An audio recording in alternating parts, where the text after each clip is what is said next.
There are many stories that reflect turning the page of the new year, and this is a report we do every January on the officers who died in the line of duty in the past year.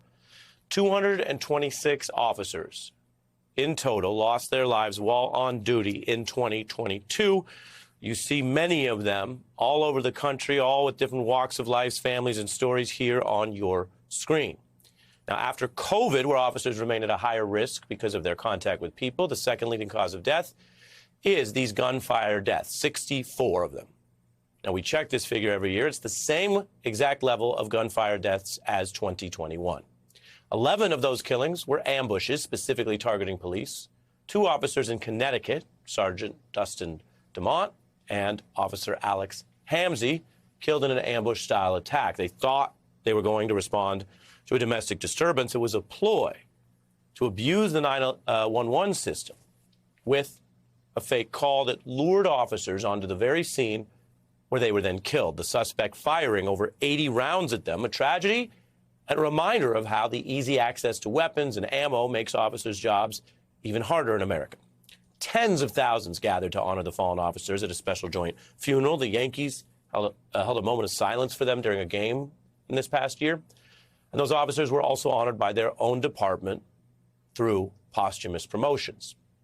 28-year-old officer Sierra Burton had served with the Richmond Police Department for 4 years when she was shot by a suspect while her canine partner was actually searching him for narcotics.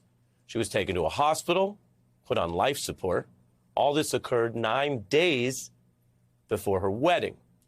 Her fiance posting a heartbreaking video that was on TikTok and went viral all over the nation as it showed her walking to Burton's hospital room in her wedding dress on that scheduled wedding day, writing in the caption, quote, "This walk was supposed to look a lot different, but I will always be thankful we still got to celebrate."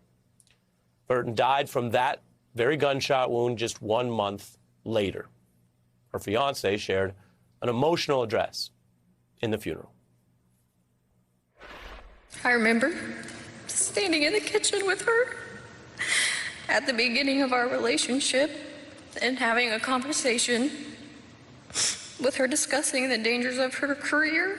I still felt there's no way something like this could happen to such a wonderful human. Behind that badge was the woman of my dreams.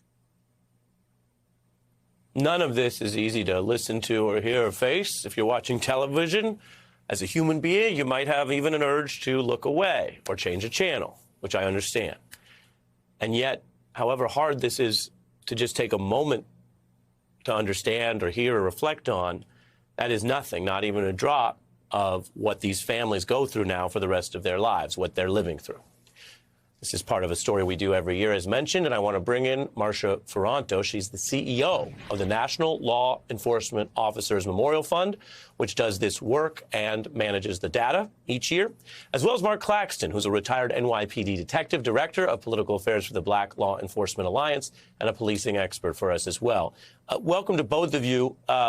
Mark, you've been on our air talking about many different stories that involve policing. Some of these stories don't always become national news, but they are obviously heart-wrenching for everyone involved. Your thoughts as we look at the numbers this year, Mark? Yeah, most of the stories don't become national news. However, I think what your profiles kind of lay out is the inherent danger in law enforcement and policing specifically, and what the men and women, the brave men and women across the nation face on a daily basis and have volunteered to face, and how hugely significant it is that the brave,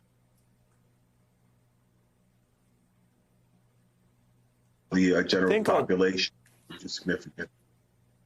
Yeah, and I thank you. And I think for a second I had a tech glitch, but I can hear you now.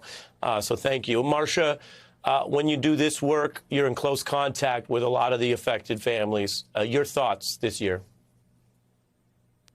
Yes, so this is a difficult time of year for us when we release the official line of duty fatality report.